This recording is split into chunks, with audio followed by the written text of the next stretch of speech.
వేదనందు నా గాయమందు నిన్ను చేరుకున్నా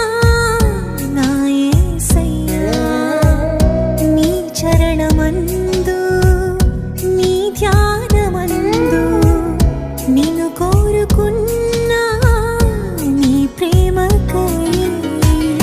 కరుణించినావు నన్ను పిలిచినావు